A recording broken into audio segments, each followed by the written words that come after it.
Anyways, without further ado, I'm going to turn this over to Chef Sandra. Thank you so much for being here. Thanks, Curtis. Hi, everybody. Good morning. Thank you for all of you who are not involved in harvest for coming today.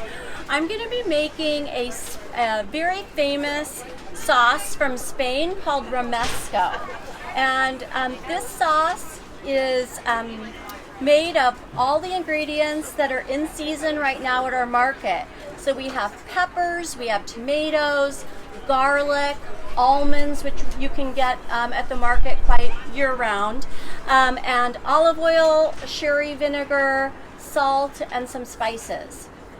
And this sauce is really great because it goes with so many different things.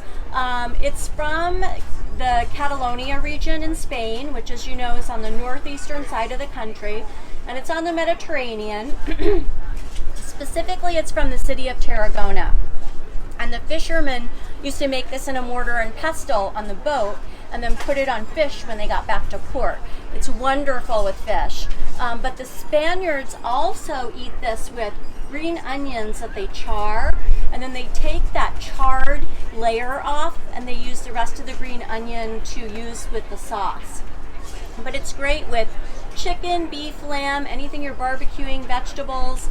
I also like to put it into plain hummus. It's a really nice peppery flavor. And you can even use it as a spread on paninis. So instead of mayonnaise, you could use this if you have something that would go with it. So I hope you're going to enjoy learning about this today. So first of all, your peppers.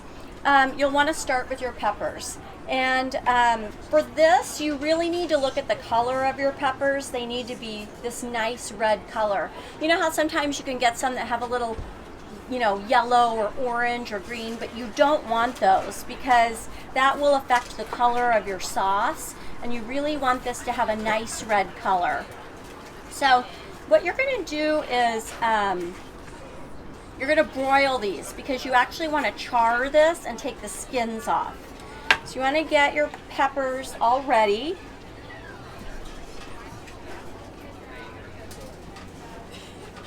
And we're going to broil those also with a tomato.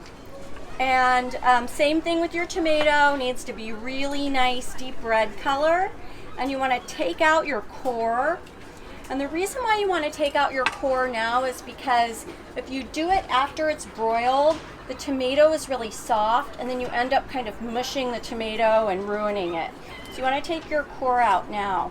And actually, with skinning tomatoes, you can put a little X in the bottom and drop them in boiling water for a minute, and then the skins come right off. That's another way to take the skins off tomatoes. And I typically do that when I have a bigger batch that I'm making, like if I'm making a salsa or a marinara sauce. Because for one tomato, for me, I don't have a restaurant, so I don't have water boiling all the time. That's easy to do for just one tomato. So you get these together, and we're going to put them under the broiler.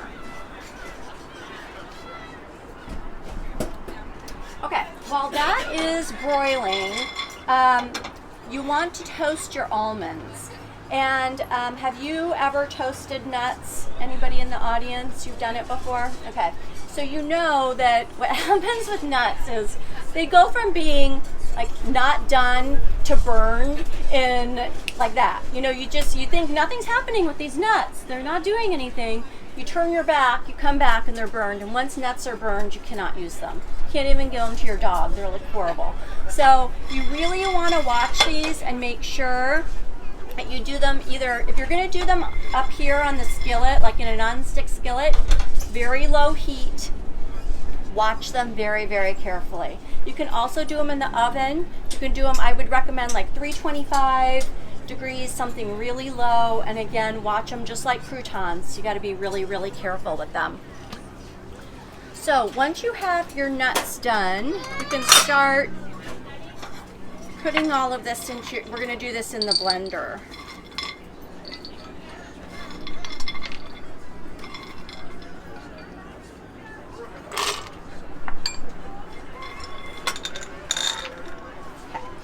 The other thing is you're going to need some roasted garlic. And I actually roasted an entire head of garlic because I was making several batches of this. So I did this in the oven. I have a little garlic roaster, but you can also use aluminum foil. You just want to kind of cut the top off, put some olive oil, salt and pepper, and let it roast on a low temperature, 350, for about 45 minutes or so. You can smell it coming out of it. It's such a nice smell in your house. You can smell it when it's coming out. But one thing I learned from Rick Bayless that's really nice is if you only have a couple cloves of garlic, put them in a nonstick pan and put it over like medium to medium high heat, and you can roast your garlic on your stove top. So just like the tomato I was showing you, that if you didn't want to boil a whole vat of water to skin your tomatoes, you might not want to do a whole head of garlic either, and you can do it on your stove top. So like if you only need 1 or 2 cloves of garlic, it's a really easy way to do it. But I have some garlic that I roasted yesterday from the whole head, and I said to you in the recipe 3 to 5 cloves of garlic because people have very different tastes about garlic. You know, I love garlic and I will definitely put 5 cloves in it, but some people kind of, you know, don't want that much garlic. But roasted garlic really is different than raw garlic. It becomes, you know, much more mellow, and it has just a beautiful flavor. And it's really kind of important for this recipe that you do use roasted garlic because it gives you that beautiful taste that you want.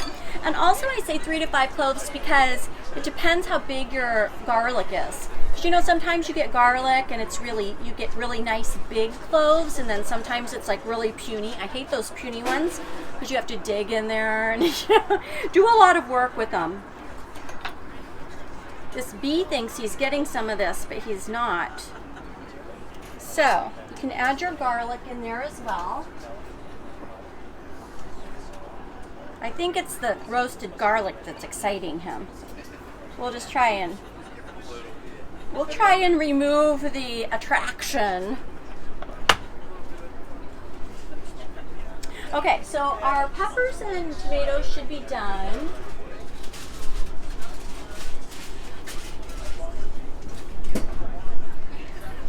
And this is what they should look like. Greg, if you would like to pass that. So you really want to let these kind of burn. I mean, they should look really black because the blacker they are, the easier it is to remove the skins. If you don't get them black, you won't be able to get all of the skin off. So they really need to be very, very dark. And I'll show you here, like this one. You can see how dark it is, but look, the skin just comes right off all in one piece. So it's really, really easy. And once you take them out of the oven, also let them cool. At home when I'm doing this, I like to put plastic over the top because that brings the skin away from the pepper, and it makes it really easy to take the skin off. So I've got some here that I have done in advance to make it easy for you guys so I can go a little bit faster. And you want, for this recipe, you want 2 big red peppers, but this makes a lot, so you can easily cut this in half as well if you don't want to make that much, especially if you're gonna, you know, make it for something really small. So we've got our almonds, we've got our garlic, we've got our tomatoes and our peppers, and now we're gonna start adding our other ingredients. And the first thing we're gonna add to this is called pimenton, and this is from Spain as well, and it's smoked paprika. It is very, very strong, so you don't want to use a lot of it, but it imparts the most incredibly beautiful peppery smoked flavor into foods. And you know, one of the things I always suggest is try things, you know, taste it, see what it tastes like, so you're going to understand what it's going to do for your sauce. So we're going to put a tablespoon, which is quite a large amount, in here.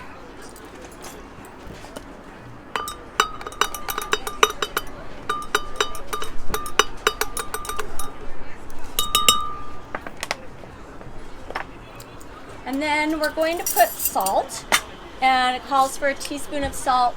And you might remember that if you've ever been to any of my demos before, I have always talked about salts because I guess that's my doctor. She's always like, stop using so much salt.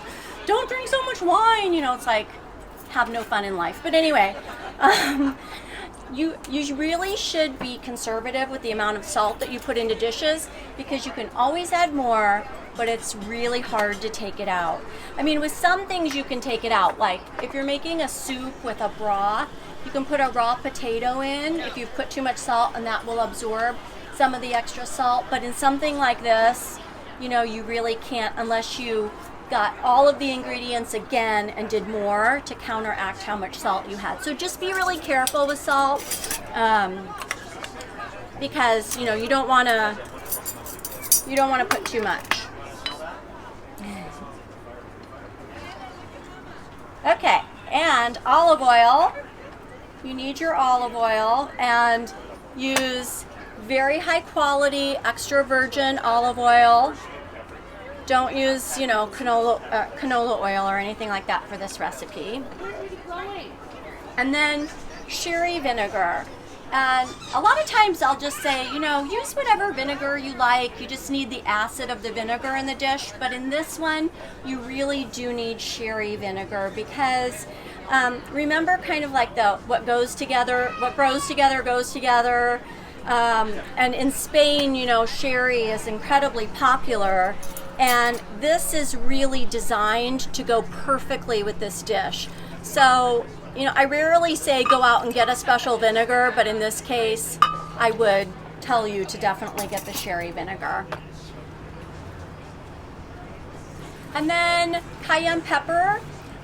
This is optional, but I think it's really important for the dish. It gives it a really nice, you know, kind of kick and flavor. But if you really hate hot things, then you don't have to use it. And so then, let's see.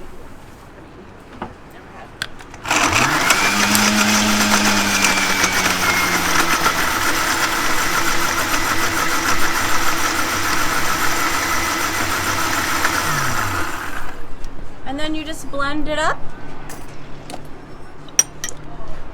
Oh, kind of smell it. Let me see if I can. I'll put some in a. I can take this around if you want. Okay, great. I'll put some in a. I just took a paprika around for them to smell. That's wonderful. Thank you. Just to let them smell this. Yes. Okay, another smelling. Yes, and it smells. We're doing aroma class today. Sensory. Today's an olfactory test.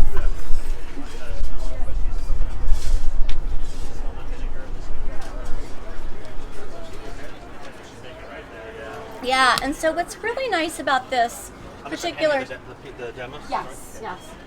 So what's really nice about this sauce is that if you're busy, if you work, you know, all week, you can make this up to 5 days in advance and refrigerate it, and you won't see any degradation of taste by making it early.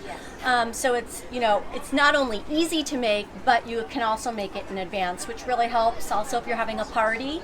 I've done this and I've served, you know, those Chinese spoons, and I put the Romesco sauce in and then put a langoustine on the top or a shrimp, and that's a really pretty way to do it. Today I'm using pita chips just because, you know, those are easy for you to try with this, and, you know, our wonderful hummus guy vendor makes these amazing pita chips, so please, you know, go and buy some from him and maybe try also making this recipe.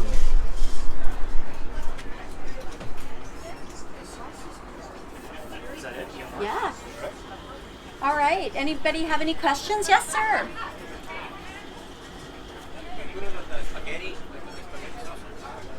You could, yeah. I mean, it is very much like a pesto in a lot of ways. So instead of, you know, basil and pine nuts, you've got red pepper and almonds, and it would be delicious that way. And you can substitute also the almonds for hazelnuts or pine nuts. So, you know, definitely try it that way. I think it would be good. Did you introduce your mom? Yeah. You did. And I just want to give a shout out. The beautiful lady who is passing the samples today is my Italian mom who's visiting me. And so, thanks Mom for the help. And the cute cameraman is, I won't talk about our relationship. I won't divulge. Thank you guys. Sandra, thank you so much. That was a great demo, a very simple sauce to make with ingredients you can find at the market now. And what a delicious preparation. So thank you so much. Thank you to Sandra. Thank you. Richardson, the Constrained Gourmet. We'll see you here next Saturday at 10 o'clock. Thank you.